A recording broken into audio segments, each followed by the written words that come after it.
चीज़ से कोई प्रॉब्लम तो नहीं है, अगर बच्चे को इस इंस्टीट्यूट में कोई भी प्रॉब्लम है तो उससे भी आप क्लास का बच्चा है लेकिन उसमें 6th भी बैठा है, 5th भी बैठा है, फर्स्ट सेकंड के भी बैठ के पढ़ रहे हैं, 9th क्लास का भी बच्चा पढ़ के बैठ रहा है।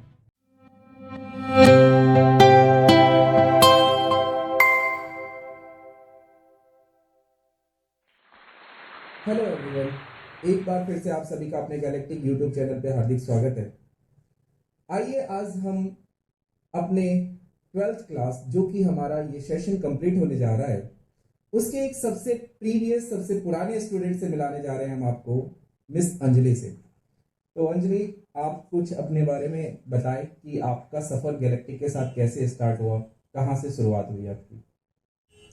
Hello sir, good afternoon. पहले तो मैं अपने बारे में बताऊंगी कि मैं Anjali, government girls senior secondary school Bindapur, और मैं अभी 12th स्टैंडर्ड में हूँ। तो मैंने मैं यहाँ पे बहुत पहले आई थी, 8th क्लास से मैं यहाँ पे हूँ। आज मैं 12th में हूँ, और स्टार्टिंग में मैंने आपने गैलेक्टिक के बारे में कैसे सुना? ये मैंने अपने भाई से सुना था, क्योंकि वो यहाँ पे वो भी पढ़ के गया है यहाँ से। क्या नाम है बच्चे का? आकाश। आकाश, ओके, यस, बताएं। तो फिर उसने आपको सजेस्ट किया यहाँ के बारे में?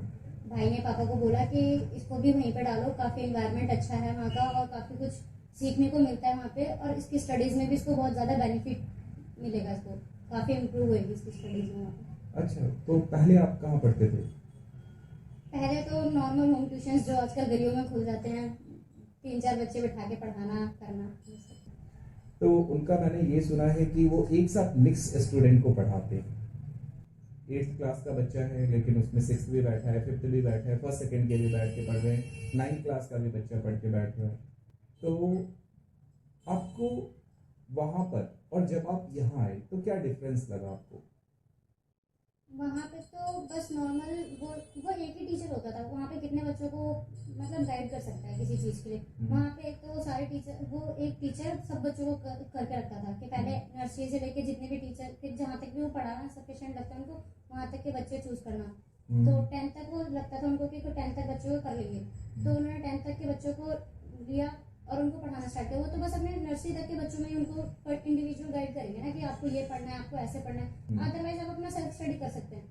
अच्छा, मतलब ट्यूशन में जाइए, आप अपना सेल्फ स्टडी कीजिए। तो ये चीज़ तो हम स्कूल में भी कर लेते हैं, इतना तो हमें इतना कुछ है नहीं। अगर फिर भी कोई बच्चा जा रहा है तो इतना कुछ उसमें इम्प्रूवमेंट है कि हाँ थोड़ा बहुत लगेगा, जैसे कुछ बच्चे का डाउट है घर पे नहीं कर पाता तो वो वहाँ जाके कर लेता है, दोस्तों में बैठ के या फिर अपने साथ के बच्चों के साथ कर लेता है। लेकिन जो एक इंस्टीट्यूट है, जैसे अभी मैं यहाँ पे आई हूँ, मेरे में पहले के अकॉर्डिंग और अब के अकॉर्डिंग में मेरे में बहुत चेंजेस है। मेरी स्टडीज में, मेरी ओवरऑल डेवलपमेंट जितना भी है ना मेरे में, सब कुछ मेरा इंस्टीट्यूट में आके बहुत कुछ चेंज हुआ है।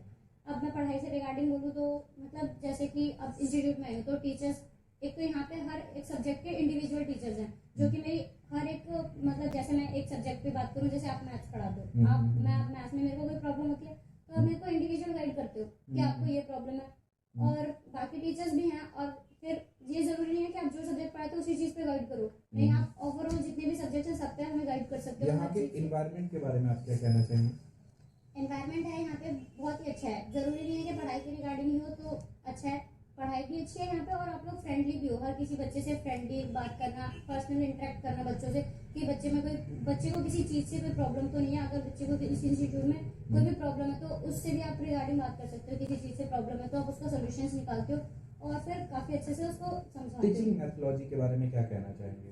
टीचिंग मेथोडोलॉजी भी बहुत अच्छा है, टीचर्स बहुत अच्छे से समझाता है बच्चे को। अगर एक बार नहीं समझ आ रहा तो 2 बार, अगर फिर क्या पता ग्रुप में समझ नहीं आ रहा बच्चे के साथ, जैसे पूरी क्लास में बैठा है बच्चा, तो पूरी क्लास में नहीं समझ आ रहा उसको, तो पर्सनल आप उसको बैठा के अलग से फिर उसको अच्छे से समझाते हो, फिर भी उसको समझ नहीं आ रहा किसी और मेथड से, बट उसको काफी अच्छे से गाइड करते हो उस चीज को रिगार्डिंग। सिलेबस के बारे में क्या कहना चाहेंगे? सिलेबस भी अपना टाइम पे खत्म होता है, कोशिश होती है कि टाइम से पहले खत्म हो, ताकि बच्चों को रिवीजन का बहुत ज्यादा से ज्यादा टाइम मिले, ताकि जितनी बच्चे की रिवीजन होगी उतना अच्छा वो कर सके। इस साल आपका कैसा रहा, मतलब सिलेबस? मैं तो इस ईयर का पूछूंगा कि चलो अभी करंट का हुआ, तो क्या टाइम से सिलेबस कंप्लीट हुए? टीचर्स ने सिलेबस कंप्लीट कराया आपका? हाँ, मेरा सिलेबस सारे टाइम से खत्म हो गए थे। रिवीजन सब इंस्टीट्यूट में एक बार होती होगी, एक बार भी ढंग से नहीं होती होगी, हाँ 2 बार हो जाती है ऑलमोस्ट। टेस्ट के बारे में? टेस्ट भी है, मंथ नहीं वीकली में कम से कम 2 या 3 टेस्ट तो कंफर्म हो जाते हैं हर एक सब्जेक्ट के। टेस्ट चेक होके मिलना, क्योंकि अदर टेस्ट तो आजकल हर कोई इंस्टीट्यूट ले रहा है, बट टेस्ट लेना, फिर टाइमली चेक करके देना, उस पर रिस्पॉन्स लेना बच्चों का, पूछना, ये सारी चीज़ों के बारे में क्या कहना चाहेंगे? हाँ, ये भी है कि मतलब काफी इंस्टीट्यूट्स में होता है टेस्ट लिया और उसको चेक नहीं करना, इससे तो बच्चे की परफॉर्मेंस ही नहीं पता चलेगी, बच्चा तो टेस्ट देके नॉर्मल चला जाता है कि हो गया जो होना था। लेकिन यहाँ पे ये है कि टेस्ट देते हैं, हमें उसे चेक करके अगले दिन तो नहीं मिल पाता होगा, तो 1-2 दिन छोड़ के मिल जाते हैं हमें, उससे हमारी विद इन अ वीक मान लो सैटरडे तक मिल जाता होगा, अगर संडे को होता है तो नेक्स्ट संडे से पहले। आप difference between galactic and other institute के बारे में क्या कहना चाहेंगे? क्या डिफरेंस है गैलेक्टिक और अदर इंस्टीट्यूट में? गैलेक्टिक में यह है कि एक तो यहाँ पे एक्टिविटीज बहुत अच्छे से होती हैं और पढ़ाई तो होती है यहाँ पे बहुत अच्छी, लेकिन एक्टिविटीज भी बहुत होती हैं, फंड्स वगैरह होते हैं, एक पर्सनल इंटरेक्शन होता है बच्चों के साथ कि जो चीज़ होनी चाहिए हर किसी इंस्टीट्यूट में, बट वो हर कोई नहीं कर पाता, वो सफिशिएंट रखता है कि उनको कि बस पढ़ा दिया बच्चा उतना ही बहुत है, ये इतना काफ़ी नहीं होता। बच्चे के साथ एक पर्सनल इंटरेक्शन बहुत ज़रूरी चीज़ है, ताकि बच्चा अपनी प्रॉब्लम्स अगर घर पे नहीं बता पा रहा है तो कम से कम अपने टीचर्स को बता सके, एक उनको गाइडेंस समझ सके कि मतलब वो हमें समझाएं उस चीज़ को लेके कि हम कोई गलत कदम ना उठाएं किसी चीज़ को लेके, या कोई और प्रॉब्लम ना हो हमारे साथ। सही, ऐसे होना चाहिए बिल्कुल, क्योंकि जरूरी नहीं है हर बच्चे का कोई फ्रेंड होगा ही नहीं होगा तो वो फिर किससे डिस्कस करेगा अपने जो भी पर्सनल चीज़ें हैं। तो एक टीचर का नेचर ऐसा होना चाहिए बच्चे के साथ कि वो बच्चा उससे इस तरीके से इन्वॉल्व हो कि वो अपनी दिल की बातें भी बता सके, शेयर कर सके, होल हार्टली होना चाहिए। ओके, तो क्या आप इनमें से जितने भी आपके टीचर्स हैं अभी जो भी यहाँ पढ़ाते हैं आपको, क्या वो सभी टीचर्स आपके साथ ऐसा बिहेवियर रखते हैं, इतना अटेंशन देते हैं आपको?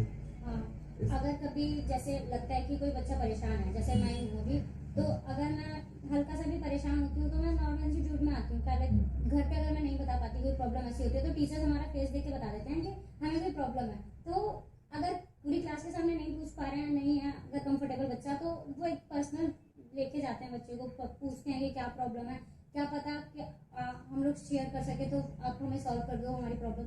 तो होता है ऐसे, मतलब हो जाता है। अच्छा, ये आप इंडिविजुअल अपने बारे में बता रहे हैं या ओवरऑल पूरे ग्रुप के बारे में बता रहे हैं? नहीं, मैं तो पूरे ग्रुप, पूरे इंस्टीट्यूट में जो बच्चे आते हैं सब पे ही ऐसे काम होता है या सिर्फ आपको लगता है कि सिर्फ मेरे पे ही होता है? नहीं, टीचर्स कोशिश करते हैं कि हर बच्चे पे काम हो, हर एक इंडिविजुअल बच्चे को ये हो, मतलब कि पूछ सके उससे। जरूरी नहीं है कि हम ही, फिर तो ये हो जाएगा ना बच्चे के साथ पार्शियलिटी, यहाँ ऐसा कुछ भी नहीं है कि मतलब हर एक बच्चे को वो सोचते हैं कि हर किसी बच्चे से पूछ सकें कि किसी को कोई प्रॉब्लम तो नहीं है, किसी के साथ कोई कुछ गलत तो नहीं है, कोई दिक्कत तो नहीं है। राइट। तो आप कह सकते हैं कि एक गुड फ्रेंड की तरह हम लोग वर्क करते हैं। गाइडेंस के बारे में बताना चाहेंगे? गाइडेंस तो काफ़ी अच्छे तरीके से है, मतलब जैसे किसी चीज़ को लेके गाइड करना, जरूरी नहीं है कि वो स्टडीज़ के लिए ही हो। स्टडीज़ के लिए तो बहुत अच्छे से गाइड किया जाता है एक इंडिविजुअल बच्चे को लेके, और वैसे अदर एक्टिविटीज़ में भी काफ़ी अच्छे से गाइड किया जाता है। जरूरी नहीं है कि जो सब्जेक्ट टीचर सब्जेक्ट पढ़ा रहे हैं उसी पे गाइड करे, अदर सब्जेक्ट्स पे भी हमें गाइड करते हैं। जैसे अगर हम 12th के बाद कुछ करना है, हमें कोई और कोर्स करना है, तो उस पर भी हमें गाइडेंस मिलती है इसके बाद। अच्छा, यहाँ पर आपने एक्टिविटीज क्या देखे दूसरे इंस्टीट्यूट के कंपैरिजन? क्या एक्टिविटीज देखा, क्या डिफरेंस एक्टिविटीज आपको मिला? एक्टिविटीज यहाँ पे काफी होती हैं, मतलब कुछ एक्टिविटीज के बारे में बताएं, क्या क्या हुआ है? हाँ, तो बताएं क्या। यहाँ पे एक्टिविटीज बहुत तरीके से होते हैं, वो जैसे टीचर्स डे हम लोग सेलिब्रेट करते हैं, और होली वगैरह कोई भी फेस्टिवल होता है किसी भी रिगार्डिंग, जैसे अभी फेयरवेल भी हमने अभी एंजॉय किया था काफी ज्यादा, सब बच्चों को लेकर। कैसा रहा था फेयरवेल आपका? फेयरवेल तो माइंड ब्लोइंग, अच्छा। बहुत ही ज्यादा। कहाँ हुआ था, कुछ बताया? फार्म हाउस पे गए थे, यहाँ से गुरुग्राम में था वो फार्म हाउस, हम लोग वहाँ पे गए। पहले हम लोग यहाँ से बस में गए थे, सारे टीचर्स हमें सब बच्चों को अच्छे से अरेंज करके फिर। अच्छा, आप अपने होल डे वहाँ फार्म हाउस का, आज मैं थोड़ा सा इसमें क्वेश्चन ऐड करना चाहूँगा कि अगर आप अपने इस सफ़र के बारे में बता रहे हैं, ठीक है, जो आपका एक्टिविटीज़ का हुआ था, ये फेयरवेल बता रहे हैं आप सर, तो मुझे पूरे दिन का फेयरवेल हुआ था या मतलब कैसा था ये? जैसे अदर इंस्टीट्यूट में होता है इवनिंग में, मतलब आते हैं, साउंड चला देते हैं, म्यूजिक होता है, खाना पीना होता है थोड़ा बस, तो यहाँ कैसे फेयरवेल हुआ था? अदर इंस्टीट्यूट में होता है कि नॉर्मल 1 घंटे का वो स्पीकर्स वगैरह मंगाते हैं, खाना वाना खिलाते हैं, नॉर्मल इतना करके बच्चों को भेज देता है। लेकिन यहाँ था कि पूरा दिन एंजॉयमेंट था। यहाँ पे हमें पहले मॉर्निंग में हमें लेके गए यहाँ से फार्म हाउस तक टीचर्स ही। फिर उसके बाद वहाँ पे हम लोग गए, पहले हमारा वहाँ पे ब्रेकफास्ट करवाया कि पहले बच्चे खा ले पी ले, फिर उसके बाद हमें वहाँ पे एक swimming pool type farm house था। हाँ, कैसा फार्म हाउस था? फार्म हाउस काफी बड़ा था और काफी अच्छा था कि जैसे बच्चे वहाँ पे मतलब अपना रह भी सकते हैं थोड़े टाइम के लिए, और उसके बाद इंजॉयमेंट वगैरह सब कुछ वहीं था, खाना पीना हमारा सब कुछ। तो यहाँ से हम लोग सारे बच्चे एक साथ गए थे। फिर वहाँ पे हम लोग जब पहुंचे, पहले हमारा ब्रेकफास्ट हमने किया, उसके बाद हमने वहाँ पे बहुत मस्ती करी, मतलब सेटअप कर रखा था टीचर्स ने हमारे लिए काफी कुछ। पहले वहाँ पे उन लोगों ने वहाँ पे स्पीकर्स थे वो बजवाए, फिर उसके बाद वहाँ कुछ गेम्स खिलवाई, जैसे चेयर म्यूजिक गेम्स होती हैं। कैसा लगा? अच्छा, एंजॉय हुआ था? हाँ, बहुत फुल डे enjoy हुआ था। कैसा रहा आपका वहाँ पे? बहुत ही अच्छा था, मन भी नहीं था आने का। तो ओके, चलिए अदर एक्टिविटीज और बताएं, और क्या क्या डिफरेंट एक्टिविटीज होती है यहाँ पे? जितने भी सारे फेस्टिवल्स होते हैं, हर चीज में हर किसी को हर किसी तरीके से एंजॉय किया जाता है। और यहाँ पे कुछ एक फेस्टिवल वो सरस्वती पूजा होती है, वो काफी अच्छे से एंजॉय की जाती है, उसको एक एनुअल फंक्शन भी बोलते हैं यहाँ पे। और मतलब काफी अच्छा होता है वो फंक्शन, बहुत बड़ा होता है। ओके, मतलब और एक्टिविटीज जैसे अगर होली वगैरह की डिस्कस करें, क्या होली वगैरह होती है? हाँ, यहाँ पे हर Enjoy किया फेस्टिवल जाता होता है, होली दिवाली। होली पे भी बच्चे आते हैं, काफी एंजॉय करते हैं। इस बार भी हुआ था, हम लोग आए थे, काफी एंजॉय किया हर टीचर के साथ अच्छे से, मतलब अच्छे से सबने एंजॉय किया था काफी ज्यादा एक दूसरे को। राइट, चलिए ठीक है, अब आगे बढ़ते हैं। बताएं आप लोगों के लिए इंस्टीट्यूट और पढ़ने में कैसे सपोर्ट करता है? जैसे लाइब्रेरी वगैरह होता है, कुछ आपको पढ़ने के लिए स्पेस दिया जाता है? हाँ, होता है यहाँ पे। इस इंस्टीट्यूट में यही खास बात है कि अगर बच्चा यहाँ पे जैसे क्लासेस ले रहा है, तो जरूरी नहीं कि बच्चा क्लास नहीं पढ़ने है, नहीं, ऐसा कुछ भी नहीं है। बच्चा अलग से भी पढ़ने आ सकता है, अगर वो घर पे कंफर्टेबली नहीं पढ़ पा रहा, तो इंस्टीट्यूट में भी आके एक अलग सेपरेट में पढ़ सकता है, अलग मतलब अलग रह सकता है। ऐसा पॉसिबल है? एक इंस्टीट्यूट में क्लासेस चल रहे होते हैं, आपको अलग से जगह दे दिया जाए, आप पढ़ सके, ऐसा पॉसिबल है? बाकी इंस्टीट्यूट्स का तो पता नहीं, वहाँ पे ऐसा दिया नहीं जाता मेरे अकॉर्डिंग, जितना मेरे को पता है। लेकिन यहाँ पे ये चीज है, ये चीज सबसे डिफरेंट है, इसीलिए तो ओके, ठीक है, आप अपना जर्नी बताएं गैलेक्टिक के बारे में। मैं यहाँ पे 8 से पढ़ रही हूँ। मैं पहले मेरे भाई ने मुझे बताया कि गैलेक्टिक है, भाई यहाँ पे पढ़ता था, इसलिए उसने मतलब बताया पापा को कि उसको भी यहाँ पे भेजो मेरे को। फिर पापा के कहने पे मैं आई। पहले दिन आई, बहुत नर्वस थी उस दिन काफी ज्यादा कि कैसे होगा, क्या कैसे जाएगा वो दिन, पहला दिन था, कैसा होगा। फिर कुछ नहीं, उस दिन तो काफी आई। पहले तो मेरे टीचर थे आदित्य सर, पहला दिन मेरा आदित्य सर के साथ था, जिन्होंने मुझे साइंस पढ़ाना स्टार्ट किया था उस दिन। उन्होंने मुझे फिर पढ़ाया। पहला दिन तो था इतना कुछ नहीं, मतलब करा कि एकदम प्रेशर के साथ करा दिया नहीं, पहले थोड़ा थोड़ा कर रहा, फिर उसके बाद थोड़ा समझाया, फिर काफी अच्छे से बात की, ठीक था। पहला दिन मेरा अच्छे से निकल गया। फिर नेक्स्ट डे ऐसे ही करते करते फिर एक दिन मैं अभिषेक सर से मिली। मेरी 8th क्लास में अभिषेक सर और आदित्य सर, इन दोनों से बहुत इंटरेक्शन हुआ। फिर उनसे मेरी बातचीत अच्छे से हुई, फिर उन्होंने पढ़ाया मुझे काफी अच्छे से। फिर मेरे को लगता था कि मैं ऐसे बात करती हूँ टीचर्स से, कहीं मेरा रिजल्ट अच्छा ना है, तो नहीं, ऐसा कुछ नहीं। फिर मैंने जब वो बात सब टीचर्स से करी, इंटरेक्ट हुई सबसे, तो फिर काफी अच्छे से मतलब रिजल्ट वगैरह देखा मैंने, मेरा बहुत अच्छा रिजल्ट आया। अच्छा, तो मतलब आपके भाई ने जो बोला था और जब और आप जो मैं आए, यहाँ पे बहुत डिफरेंस था। भाई ने बोला था काफी टीचर्स डांटते हैं, बट ऐसे मैंने कुछ नहीं देखा, बट ऐसा कुछ भी नहीं था, यहाँ पे बहुत ज्यादा था। अच्छा, मैंने सुना था, शायद आपसे पहले डिस्कस हुई थी, तो आपने बताया था कि आप दूसरे इंस्टीट्यूट से इसमें क्यों नहीं आना चाहते थे? जब मैं यहाँ पे आई थी तब मुझे भी 1-2 दिन लगा था कि ऐसे ये सब डांटते वाटते होंगे यहाँ पे, और इतना कुछ नहीं होता। पहले दिन जब मैं आई तो ऐसे ही लगा, फिर थोड़ा टाइम नॉर्मल हुआ। बच्चे जो होते हैं शायद वो घर में ही पढ़ना मतलब ज्यादा पसंद करते हैं, जो दीदी भैया पढ़ाते हैं, वो इंस्टीट्यूट जाने का मतलब प्रेफर नहीं करते, ऐसा क्यों? बच्चे वहाँ पे ना, वो जो फैमिली जो इससे घर आप पे पेरेंट्स को क्या बोलना चाहिए? घर वाले जो इंस्टीट्यूट्स होते हैं, जो होम ट्यूशंस होते हैं, उसमें हम लोग नॉर्मल देखते हैं कि बच्चा जाता है, वो पेरेंट्स सोचते हैं बच्चा पढ़ रहा है वहाँ पे, लेकिन ऐसा कुछ नहीं होता। बच्चे बस ज्यादा अगर 2 घंटे के लिए जा रहा है तो 15 मिनट पढ़ लेगा, लेकिन जो बाकी टाइम होता है ना, बच्चा उसमें एंजॉय कर रहा होता है, क्योंकि वो जो टीचर होती है वो तो छोटे बच्चों पे ध्यान दे रही होती है, कितने अगर बड़े बच्चों पे कितना ही ध्यान दे देगी, तो छोटे बच्चों पे ध्यान दे रही होती है, तो बाकी बच्चे अपनी मस्ती कर रहे होते हैं। तो इसलिए एक तो बच्चा घर पे नहीं बताता कि वो बच्चा वहाँ पे कर क्या रहा है, तो अगर बताएगा तो घर वाले जाने नहीं देंगे ऑब्वियसली। फिर वो बच्चा वहाँ पे एंजॉयमेंट करता है, और उनको लगता है कि अगर वो इंस्टीट्यूट में जाएंगे तो वहाँ पे टीचर एक इंडिविजुअल बच्चे को पॉइंट करके बोलेगा, तो वहाँ इतना एंजॉय नहीं कर पाएंगे बच्चे, इसलिए किसी इंस्टीट्यूट में जाने से बच्चा डरता है। अब आप जर्नी बता रहे थे कि आपने मतलब रिजल्ट आया, अच्छा हुआ, फिर उसके बाद का आगे का बताएं। गैलेक्टिक में जब मैं आई थी तब मेरा पहला 8th का रिजल्ट मेरा बहुत अच्छा आया था, जो देख के मुझे और मेरी फैमिली को बहुत एक तो शौक लगा था, क्योंकि मेरा कभी रिजल्ट इतना अच्छा नहीं आया जितना मेरा यहाँ पे आने के बाद आया था। तो मैं और मेरी फैमिली बहुत खुश हुए थे। तो उसके बाद फिर 9th में था कि अब टीचर्स ने बोला 8 तो मेरी कंप्लीट हो गई, अब अभिषेक सर बोल रहे थे कि अब मेरे को मुरारी सर से पढ़ना पड़ेगा। और मेरे को मुरारी सर से तब भी मतलब मैं कितना भी टीचर से इंटरेक्ट की, बट मेरे को मुरारी सर से उस टाइम में डर लगता था आपसे। तो फिर एक दिन क्लास में 2 दिन फिर आपसे इंटरेक्शन हमारा बढ़ता गया, तो पता चला कि आप ऐसे नहीं हो, बाकी बच्चे जो टीचर्स बोलते हो वो सब गलत है। अगर कोई बच्चा नहीं पढ़ रहा, हाँ उसको फिर डांटते हो, वो एक अलग चीज है। अगर नहीं पढ़ेगा बच्चा तो उसे डांटना ही पड़ेगा ऑब्वियसली। तो क्या ऐसा सही में पिटाई वगैरह जो नहीं, ऐसा कुछ भी नहीं। अच्छा, वो सब डराने का डराने का था। फिर आगे फिर जब 9th में मुरारी सर, अंकित सर इंट्रोड्यूस हुए आपके। मुरारी सर और अंकित सर काफी अच्छे से उन्होंने पढ़ाया। पूनम मैम थी, मुझे एसएसटी भी पढ़ाया उन्होंने। सबसे काफी अच्छा सा बॉन्ड बन गया था मेरा, बहुत ही ज्यादा। फिर कुछ कोविड की सिचुएशन आई, उसमें ड्रॉप कर दिया इंस्टीट्यूट, क्योंकि बंद ही हो गया था सब कुछ। तो फिर जब कोविड के बाद मैं इंस्टीट्यूट आई, पहले कोविड से पहले और कोविड के बाद में बहुत डिफरेंस था इंस्टीट्यूट में। पहले ये था कि बस एक बार ही पढ़ा दिया बच्चे को, तो पढ़ाने पे फोकस था बच्चे के, किसी और एक्टिविटीज में कुछ इतना कुछ नहीं था। लेकिन जब कोविड के बाद मैं इंस्टीट्यूट आई और उसमें और पहले के अकॉर्डिंग देखा, तो फिर काफी चेंजेस थे कि जरूरी है कि बच्चा बस पढ़े, पढ़ाने के लिए नहीं, पढ़ाने के साथ साथ टीचर्स ने बच्चे के ओवरऑल डेवलपमेंट में काम किया है कि बच्चे के साथ कितना इंटरेक्ट होना है, किस तरीके से इंटरेक्ट होना है, कि ताकि बच्चे किसी चीज को बताने से डरे ना हमसे। जैसे एक्टिविटीज इंट्रोड्यूस किया, एक्टिविटीज करना, हर तरीके से एंजॉय करना, बच्चे को फन करना, कि बच्चा किसी चीज के स्ट्रेस में ना हो, कोई चीज का प्रेशर ना हो बच्चे के पास। हाँ बिल्कुल, हम लोगों ने इस पे काम किया था। हमें लगा कि कोविड में बच्चे बहुत इंट्रोवर्ट हो गए, अपने घर के अंदर रहे, किसी से कुछ शेयर नहीं करना, मोबाइल फोन में लग गए। तो हमने सोचा कि कैसे चेंज किया जाए, जिससे क्योंकि उससे उनके पढ़ाई पे इम्पैक्ट पड़ रहा था। तो इन सब चीज़ों को बदलाव करने के लिए पूरे गैलेक्टिक की टीम ने इस पर काम किया, उन चीज़ों को बदला।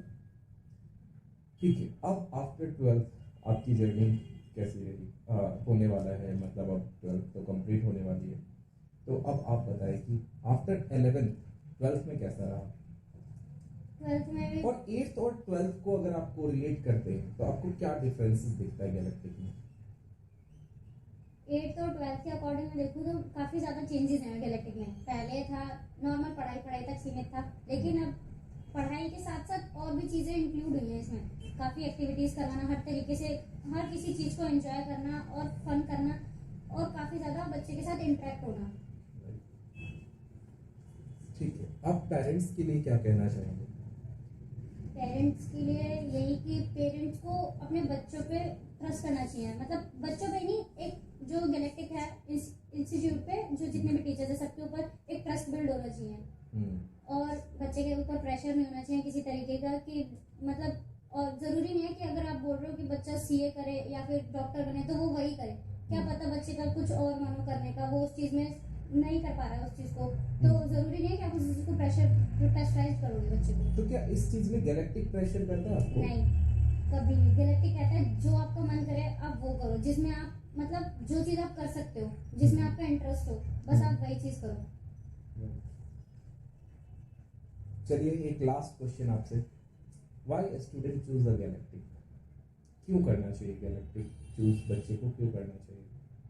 अगर बच्चे को अपनी पढ़ाई करनी है तो वो दूसरे इंस्टीट्यूट में जा सकता है नॉर्मल, अगर उसको नॉर्मल एवरेज तक ही रहना है तो।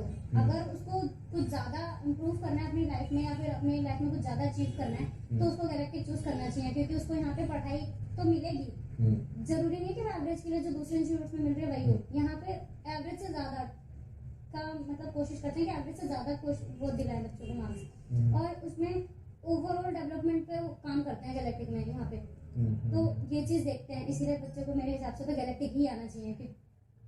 अच्छा, जैसे कि हमारे इंस्टीट्यूट का है कि an institute of result maker, हम लोग ये थीम देते हैं और साथ में कहते हैं लर्नर्स टुडे लीडर्स टुमारो। क्या आप इस पे बता सकते हैं कि मतलब क्या ये सही में काम हो रहा है? An institute of result maker क्या सही में ये रिजल्ट देता है गैलेक्टिक? हाँ, ये मतलब काफी अच्छे से बच्चे के ऊपर बहुत अच्छे तरीके से काम होता है, पूरे हर चीज को लेके, पढ़ाई से लेके हर चीज पे। तो वो रिजल्ट उससे ऑब्वियसली बनता ही है बच्चे का। रिजल्ट आता है यहाँ पे? हाँ बहुत। हाँ, जरूरी नहीं है कि एक दो बच्चों का ही आता हो, जितने बच्चे होते हैं ना वहाँ पे सबका कुछ ना कुछ इम्प्रूव होता है पहले के अकॉर्डिंग, बच्चे में बहुत इम्प्रूवमेंट होती है। मैथ्स के बारे में आप क्या कहना चाहेंगे? मैथ्स फोबिया कहते हैं बच्चे, मैथ्स से बहुत डर लगता है, बहुत डर लगता है, क्या करना चाहिए? मैथ्स का डर तो लगता है, लेकिन जरूरी नहीं है कि मतलब वो एक डर ही हो। मेरे को भी लगता था, लेकिन मेरे को बाद में पता रियलाइज हुई कि वो गलती भी मेरी थी। कैसे मतलब कैसे बताएं मतलब आप? starting से- बच्चों के लिए क्या टिप्स देना चाहेंगे मैथ्स को? अगर मुरारी सर से पढ़ रहे हैं तो किस तरीके से उनको करना चाहिए? अगर आप मुरारी सर से मैथ्स पढ़ रहे हो तो डे 1 से स्टार्ट करना चाहिए। जिस दिन से आपकी क्लासेस स्टार्ट हो रही है उसी दिन से आपको अपनी जो मैथ्स है ना उसको कंटिन्यू रखना चाहिए, कभी उसको ड्रॉप नहीं करना चाहिए। डिविजन्स करनी चाहिए, उसके जो पढ़ाया जा रहा है उसको घर पे जाके दोबारा करना चाहिए। अगर आपने एक दिन भी गैप दिया कि आज नहीं कल करेंगे तो फिर वो एक फोबिया ही रह जाता है। वो मेरे साथ हुआ है तो मैं बता सकती हूँ। लास्ट में आपको क्या लगा कि क्या गलतियां की आपने? अगर पहले से पढ़ लिया होता तो अब जो चीज चाहिए थी ना मेरे को, जो जितने मार्क्स मुझे चाहिए थे मैं उससे ज्यादा अचीव कर सकती थी अगर मैं पहले से कर ली होती तो। बट चलिए थैंक्स, आज हम अपने मीटिंग को यहीं पे समाप्त करते हैं। आप सभी पेरेंट्स के लिए और आप सभी बच्चों के लिए ये वीडियोस था, ठीक है? इसे जरूर देखिए और लाइक शेयर एंड सब्सक्राइब करें कि इस वीडियोस में जो भी बताया गया है उसको आप एनालाइज करें, समझें, उसको यूटिलाइज करें।